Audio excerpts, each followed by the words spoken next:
उधर बिहार में सीटों के बंटवारे और सीएम चेहरे को लेकर पेच अभी भी फंसा हुआ है। मैं बता दूं आपको, महागठबंधन ने 70% स्ट्राइक रेट वाले इलाकों को लेकर अपनी रणनीति पहले ही साफ कर दी है। आरजेडी, कांग्रेस और लेफ्ट का जोर जो है वो पहले फेज की उन सीटों पर है जहां 2020 में उन्हें सबसे बड़ी जीत मिली थी। एनडीए का दावा है कि पिछली बार जैसी बढ़त इस बार विपक्ष के लिए आसान नहीं होने वाली है।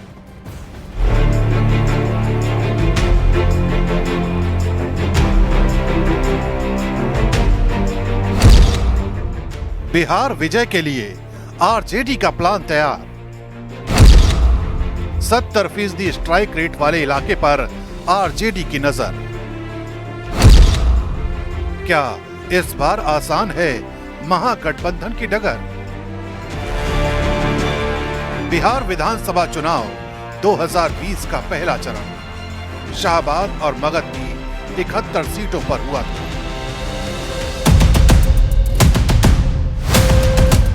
यही वो इलाका है जिसने महागठबंधन को सबसे बड़ी सफलता दी थी। 71 सीटों में से 48 पर विपक्षी उम्मीदवारों की जीत हुई, यानी लगभग 70% का स्ट्राइक रेट। यही वजह है कि 2025 का चुनाव आते ही महागठबंधन ने इस इलाके को टारगेट बना लिया है। रणनीति है आक्रामक प्रचार, तेजस्वी यादव की कई छोटी छोटी सभाएं, लोकल मुद्दों पर फोकस और कार्यकर्ताओं को बूथ स्तर पर एक्टिव करना। सीटों की संख्या और मुख्यमंत्री के चेहरे पर पेंच के बावजूद महागठबंधन के सभी दल ये मानते हैं कि पिछली बार वाली 71 विधानसभा सीटों पर 70% स्ट्राइक रेट के साथ ही बिहार में एनडीए को हराया जा सकता है। और इसीलिए महागठबंधन के दलों ने अपने अपने स्तर पे और महागठबंधन के स्तर पे ये रणनीति बना ली है कि आखिर कैसे इस इलाके में एनडीए को मात देनी। लेकिन एनडीए का कहना है कि पिछली बार का समीकरण अलग था। 2020 में चिराग पासवान और उपेंद्र कुशवाहा अलग चुनाव लड़े थे, जिससे नुकसान हुआ। एनडीए मानता है कि इस बार हालात बदले हैं, सहयोगी दल साथ हैं और तालमेल बेहतर है। साथ ही एनडीए को भरोसा है कि 2024 के लोकसभा चुनावों में पहले चरण की इन्हीं 71 सीटों पर दिखी बढ़त विधानसभा चुनाव में भी दोहराई जाएगी।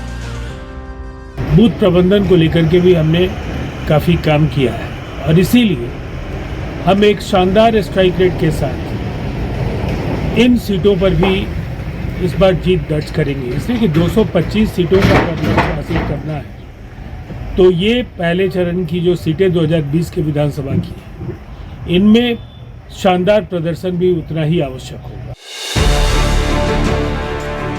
महागठबंधन एनडीए के इस तर्क को पूरी तरह से खारिज करता है।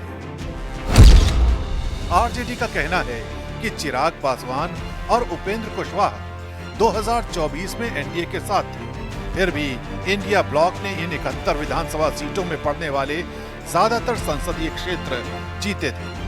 बक्सर, सासाराम, काराकाट, जहानाबाद, आरा, औरंगाबाद और पाटलिपुत्र जैसे अहम इलाके विपक्ष के खाते में गए थे। यही भरोसा महागठबंधन को फिर बड़ी जीत की उम्मीद दिला रहा है। लेकिन रिजल्ट वही आएगा। राष्ट्रीय जनता दल इस इलाके में भारतीय जनता पार्टी का सुपड़ा साफ कर लेगी। इस इलाके में हम 7 सांसद भी जीते। हम लोग निश्चित तौर पे हम लोग 70% जो स्ट्राइक रेट है हम उसको 80% से ऊपर ले जाएंगे। महागठबंधन का मानना है कि मगध और शाहबाद की धरती पर जनता ने पहले ही भरोसे का संदेश दे दिया है। 2024 की सफलता ने इस इलाके में विपक्ष के हौसले बुलंद किए हैं। ऐसे में 2025 विधानसभा चुनाव के लिए यही जमीन सबसे अहम रणभूमि बन गई है, जहां से महागठबंधन एनडीए को कड़ी चुनौती देने का दावा कर रहा है। Neeraj Kumar, news 18 India, Delhi.